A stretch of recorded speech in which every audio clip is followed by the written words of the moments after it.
Imagine living your life after 50 and feeling energized and excited about your future.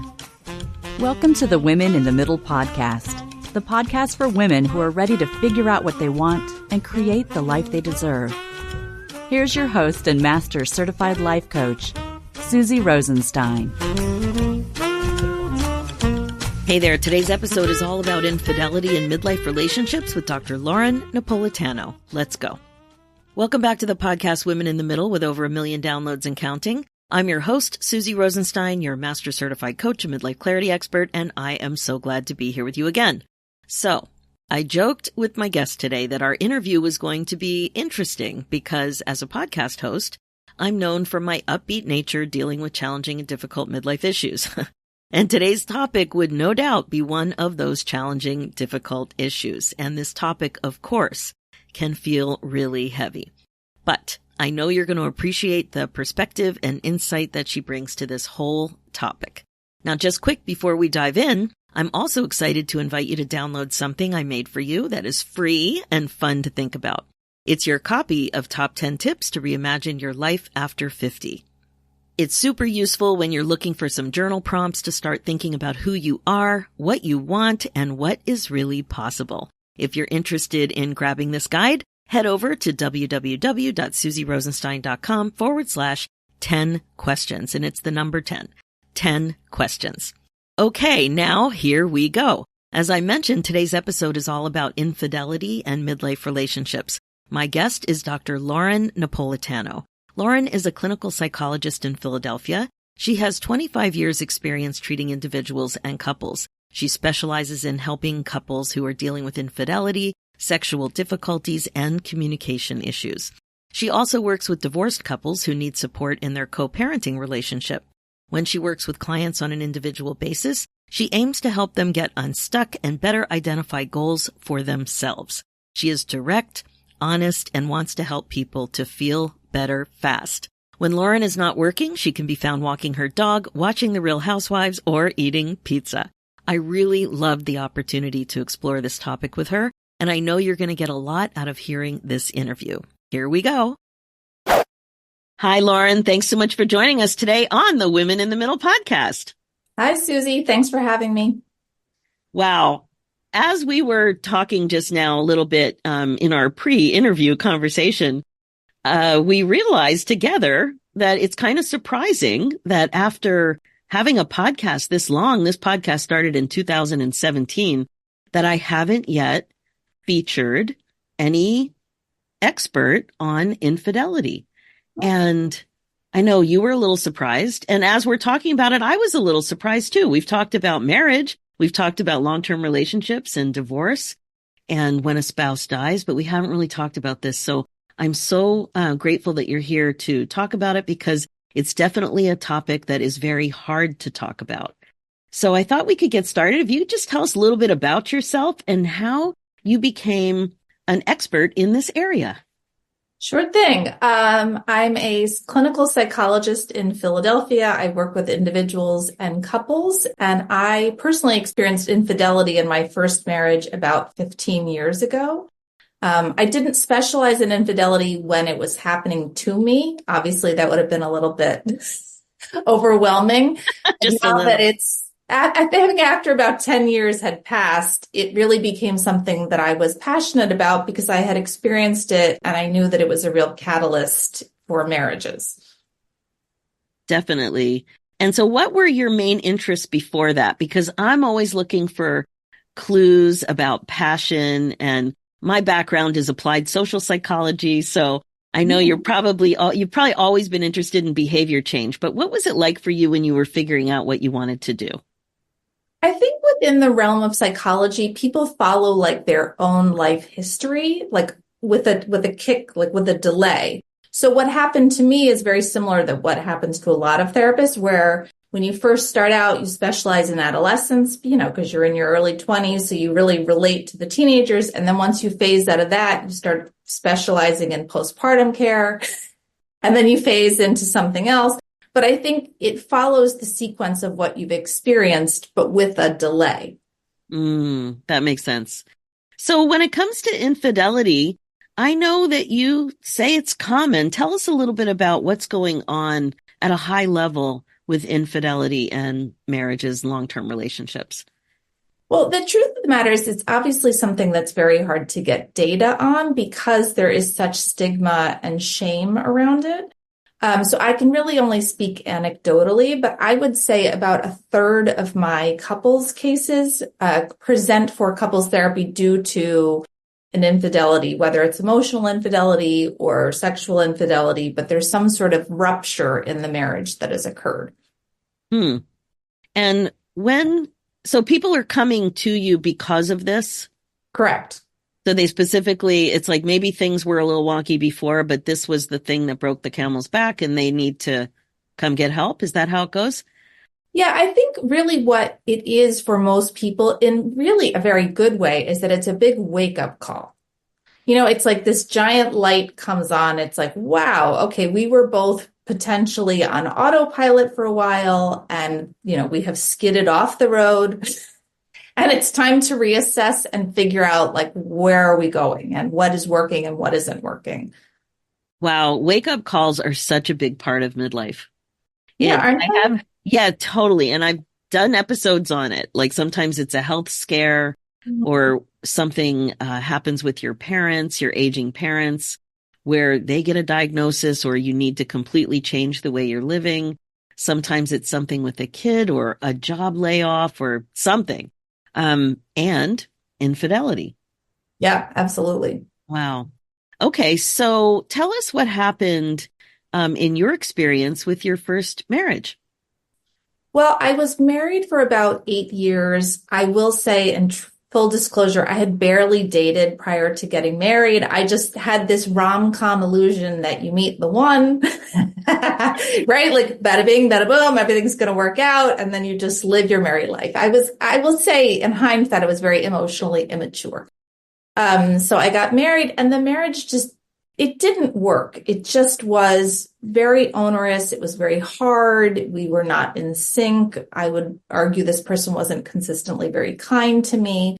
But I had this rom-com notion of like, you don't give up. You just keep trying and trying and trying and trying. And it must be me and I must do something different. And I got to dig deeper and I got to go to a different therapist and whatever. I just kept trying to push this sled up a hill. And then when I realized, via God, like blessed Apple phones, I saw the paper trail that my husband at the time was cheating.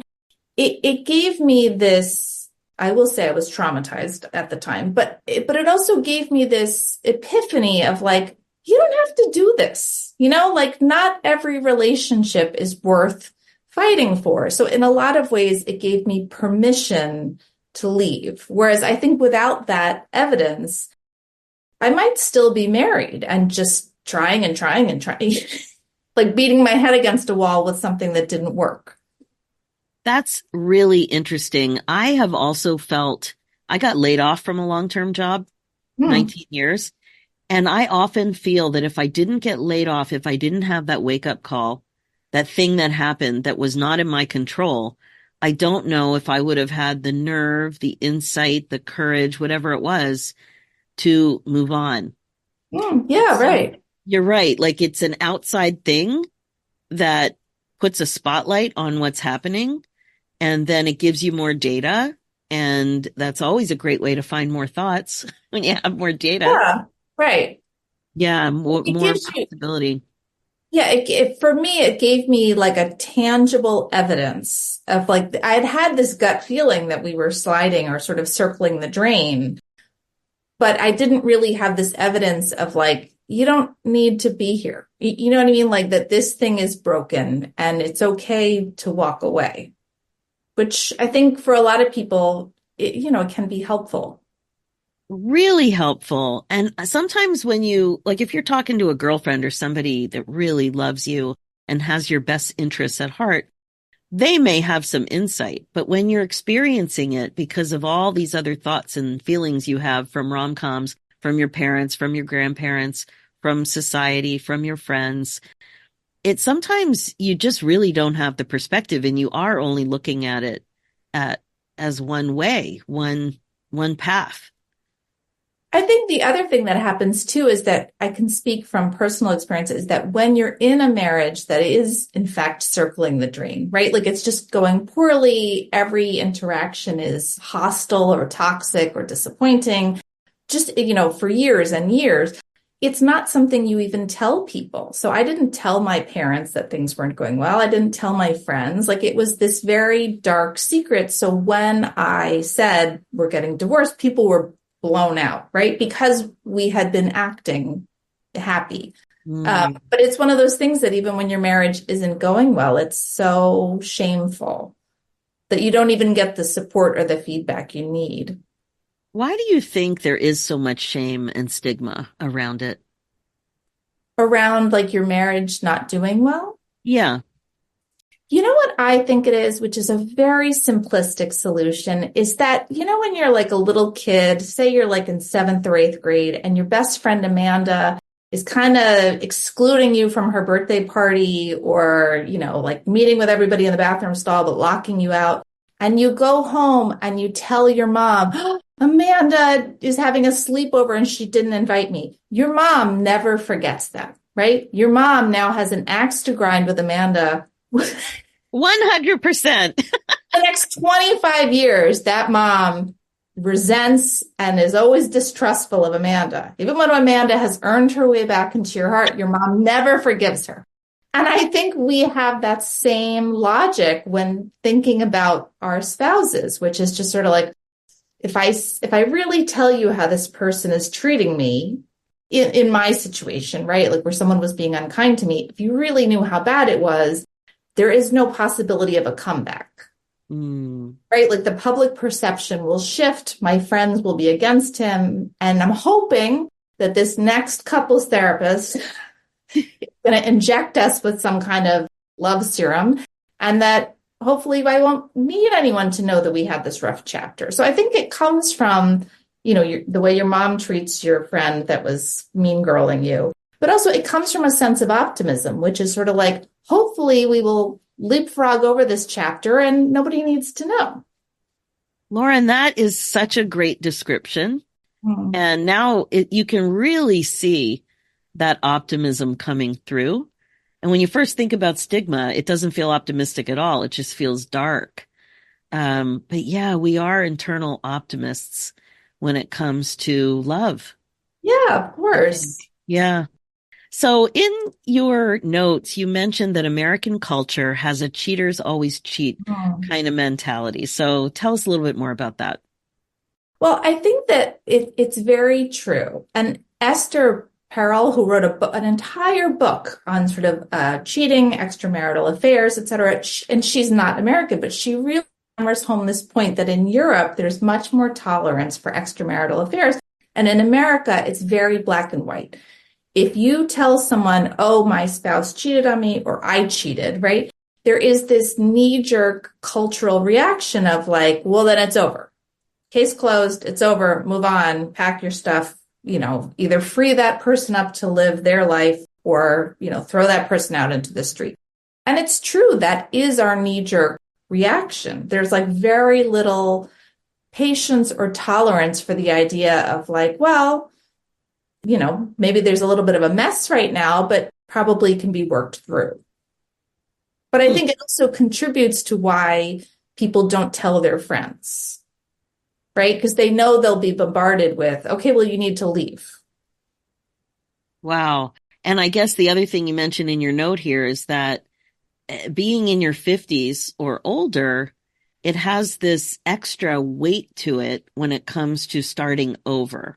Because now at this point of our lives, we're thinking much more about age and what that means for us. And even understanding what that means for us is very murky. A lot of the episodes on this podcast, we're looking at different ways to think about age and just noticing how negative we are about what's possible when you're reimagining possibility.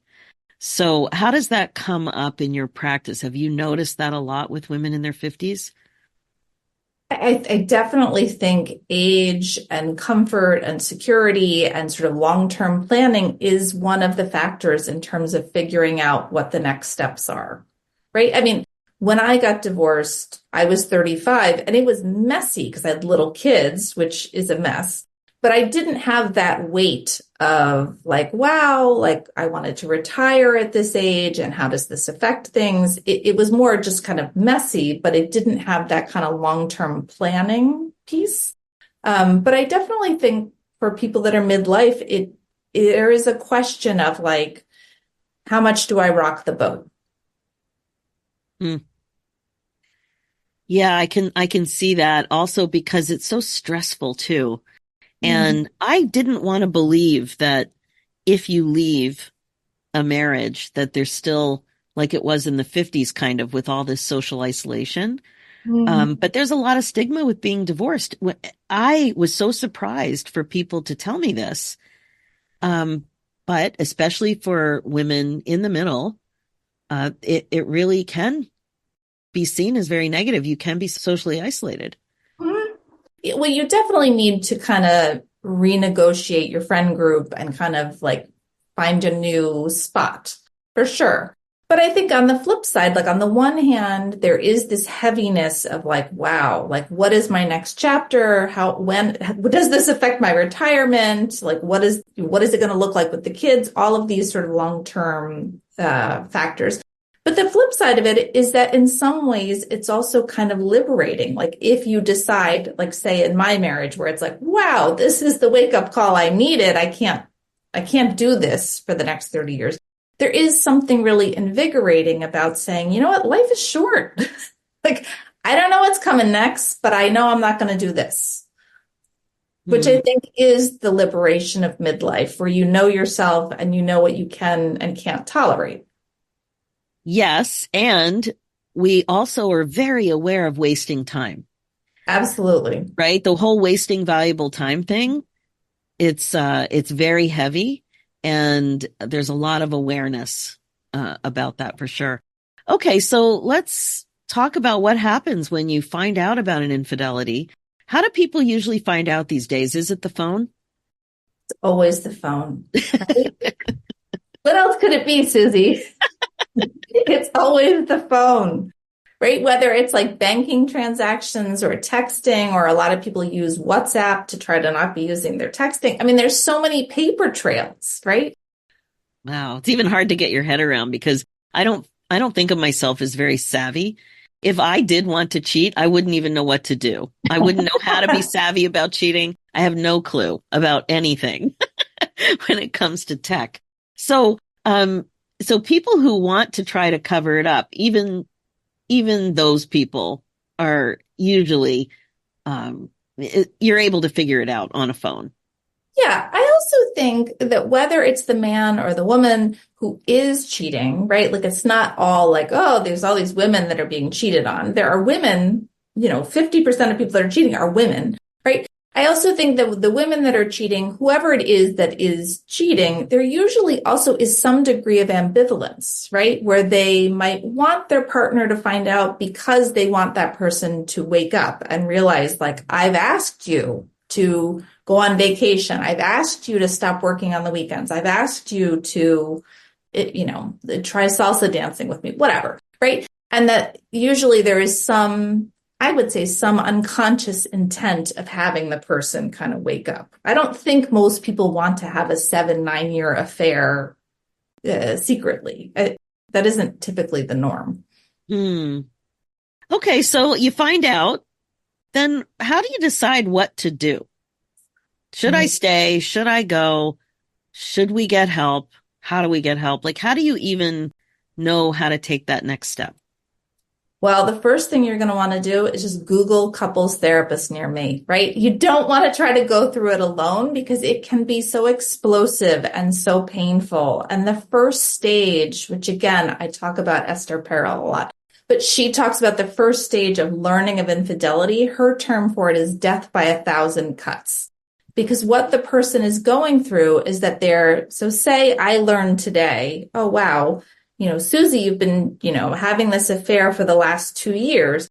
I then suddenly start going through my photo album in my mind and saying, wow, Susie, that time we were out to dinner, and I thought we were working on things. Wow, you were in a relationship then. Or, oh, that time we went out for our anniversary. Wow, Susie, you were actually texting this other person. And you start replaying that health scare, that kid's graduation, that whatever, that all of a sudden everything is contaminated with this new knowledge of, like I was duped. I was in the dark. I was the fool, right? So that first stage is incredibly painful for the person that learns of the infidelity. And typically, understandably, that person then becomes pretty aggressive towards the cheater. So without outside support, it can just be very toxic and very messy and very volatile. So you really want to get someone to help you as soon as possible because you can create more damage. Wow. And by the way, if you're just tuning in, I have been married 30 years this year. Good for you. Not Susie. Let the record show. Let the record show. Yeah. But I can't even imagine sorting out a problem like this without help. It seems impossible because the same patterns and you're furious. Right. So there's guilt and there's somebody incredibly angry and hurt. How do you even move that forward without help? It seems impossible. Right.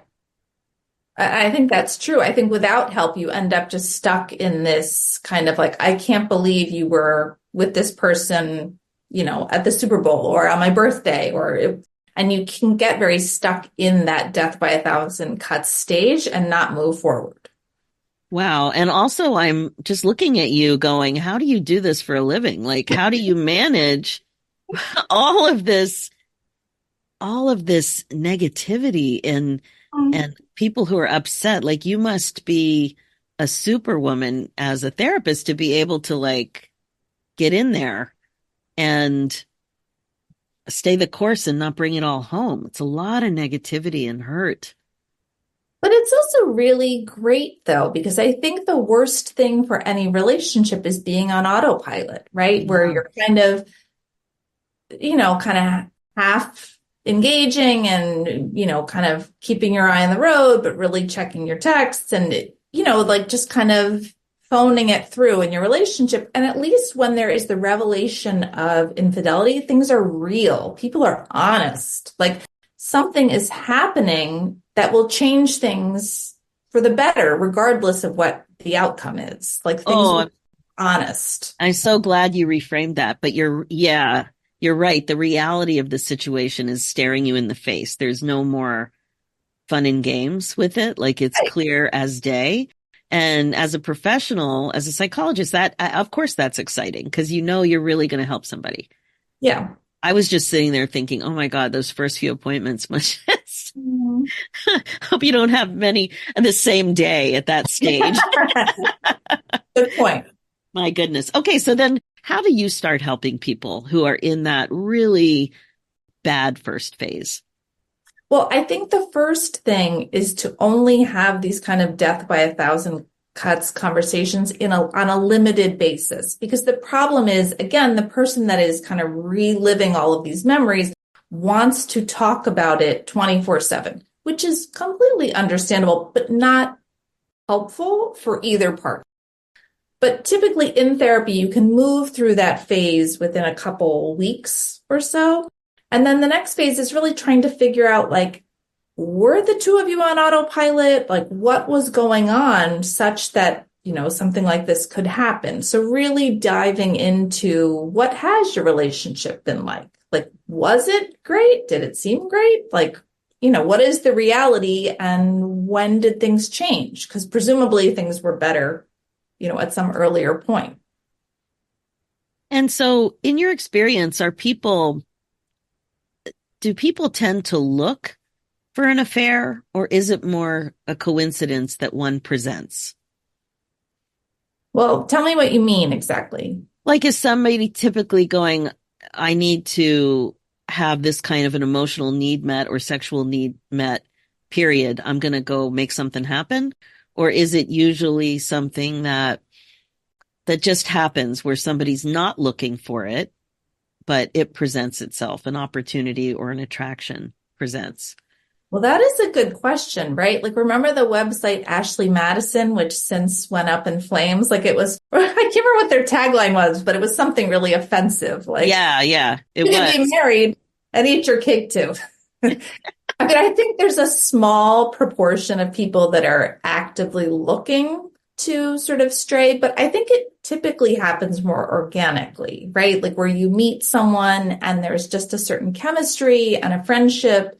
And maybe it starts out as sort of emotional infidelity, where this person is just sort of like a new best friend or work husband, work wife, right? And then it kind of, there's a work trip or an event where things kind of step over the line. I think that's way more often the case than someone saying, I'm hopping on Tinder and, right. Interesting. So what do you think? Do people know off the bat what they want ultimately when they come in? It's like, oh, my husband strayed. I'm going to hire this person, but basically I know it's done. Or are they typically more open to the process of really discovering and determining what's still possible for them in their relationships? That's a good question. I think there's a minority of people like myself where the infidelity sort of crystallized this gut feeling of like, oh, this is a toxic relationship, right? Like, I don't need to be here and this is all the proof I need. And I actually think that those people probably don't even go to therapy, right? Like they just call the divorce lawyer. They get the moving tape and the boxes and they're just done. I think that people that come to therapy are more open to possibility, right? They're hoping that maybe this represents something that they can work on. Maybe they feel guilt about their own infidelity, but they're open to really digging deep and trying to rebuild. Okay. So once you get through that first phase of death by a thousand cuts, which I don't mean to laugh because it just sounds horrible. The way you described it is really, I can start to imagine what that must be like. And then you're kind of open and you're into that next phase of discovering what was really going on. What happens next? Well, I think that once you really start to get honest about what was working and what wasn't working, and maybe what was going on for one particular member of the marriage, like, oh, well, I was dealing with a health condition, which made me more aware of my mortality, and I became impulsive and decided to sort of seize the moment in a way that's really uncharacteristic for me. I think there just tends to be a lot more insight and empathy for one another, which, kind of leads things to kind of repair in many ways.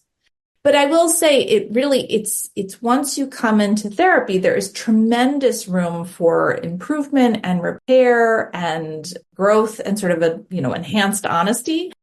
But I've also seen couples come in where someone comes in and they just really aren't that remorseful, right? And they aren't that reflective and they aren't putting in the kind of sort of sincere repair or remorse or sort of dedication. And then that kind of speaks volumes about, where the couple's going to go.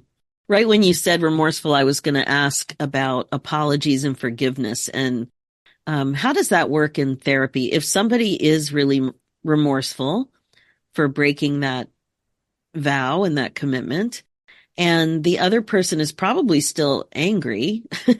And we know that apologies and forgiveness, that must be a part of the process. How does that work? Well, I think it's a really important part of the process, and it's not a one and done. It's repeatedly the person sort of having remorse and, reflection and really being open to the partner who was hurt, maybe kind of verbally attacking them and pulling up these incidents. And that person really has to be kind of made of iron and tolerate, like, yeah, I deserve this, right? Like, I hurt you. You have a right to be angry. And it's often in that process when the person who strayed is remorseful and kind and sincere that then it kind of diminishes the other person's rage. But, I've also seen people come in, men and women, who are not particularly remorseful.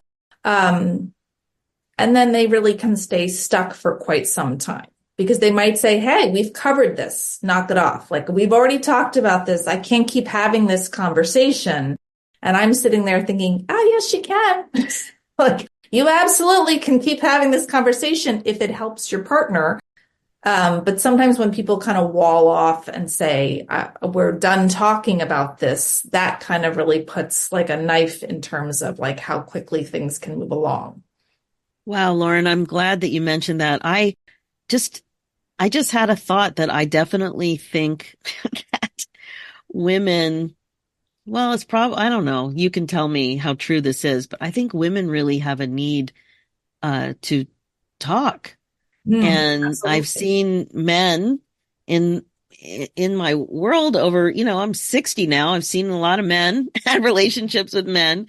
I think it tends to be, I know it's a broad sweeping generalization. I know that, but I just noticed how quickly I thought it when you mentioned that. I think it can be easier to wall off with the frustration that you took care of. We talked about it already. I'm going to tick that box. Let's move on. What do you think? Am I making that up? Is that just a product of me watching sitcoms in the 70s? No, I definitely think that that's very true. And I think when, in that instance, if a man, say you're in this sort of classic 1950s situation where the man has cheated and the woman is saying, I would like for you to be a little bit more sincere. And the man is saying, hey, I've been sincere. I checked that box. Most of the time, it comes from more of a sense of like practicality where they're not trying to be cold or unremorseful, but they genuinely have this kind of like, you do this, you do 1, you do 2, you do 3, like we already covered 1, 2, and 3. And so it comes from like a lack of insight, and they typically need a little bit more education around like, hey, buddy, like you are correct. We have had this conversation 2, 3, 4 times. But your wife maybe needs a little bit more softness in terms of helping her work through it. And thank you for clarifying that. But I can also see there's plenty of women that feel like that too, and they just don't love talking as much. In my experience, the women, we like to talk. I just came back from a retreat, and one observation I had was how amazing it was for the women to have a chance to just talk and connect and do retreat-like things without any pressure of having to negotiate the kinds of things that a partner might want to do instead of the kinds of things that we were doing. There was a freedom, for example, to go get charms that were offered as a reason to get us into a jewelry store. But as women, we knew what was going on. We understood the marketing, but we just wanted to go get the charms. And I was thinking there was so much joy around getting the charms. And if that needed to be negotiated, just because men and women can be very different in terms of the way they want to spend time on a cruise. Yep. So I know it's a silly little example, but, and it does come from a broad sweeping generalization and the way we grew up, but definitely being older, being 50 plus, we did grow up a certain way in a society that was a certain way. And we all read that book, Men Are From whatever. Yeah. How'd that go? Men Are From Mars. That was it. So we kind of understand the way communication was explained in that book. Most of us read it. So I get that. So I think that's a beautiful role for you as a psychologist in a situation like that, because whoever is needing support to maybe talk about something again, if you didn't have help, it wouldn't happen. Right. It just wouldn't happen. You'd be closed down. Right. And I think that's what happens. Like if you don't get the support and sort of the steering that is helpful, people, have the affair or the infidelity revealed, but then they get stuck in this very hostile place, right? And then they think, well, I have to get divorced because we're just so nasty to each other all the time. But the reality is like with some support and some steering, that is just a phase. Like it's part of the journey, but it's not the whole journey. And people move past that. But you do need like a referee at times. That was such a great analogy, to be steered. And it makes so much sense. Like, why would you know how to do this when you didn't have the skills to avoid it in the first place? You know, Yeah. you need the help. And that makes so much sense. So in your experience, how likely is it that somebody's able to move past this? The truth of the matter is I have a skewed sample because the people that stay in therapy are the ones that are really working on it. And some people come for a short amount of time and then they kind of drop out. And I don't know what happens for them. But I would say anecdotally of the people that really stick with it, I would say at least 3/4 really work on their relationship and get it back to like a much better place. Wow, my eyebrows are raised. I know we're just on a podcast, but you can see it. I'm a little surprised by that. That is so hopeful. Yeah.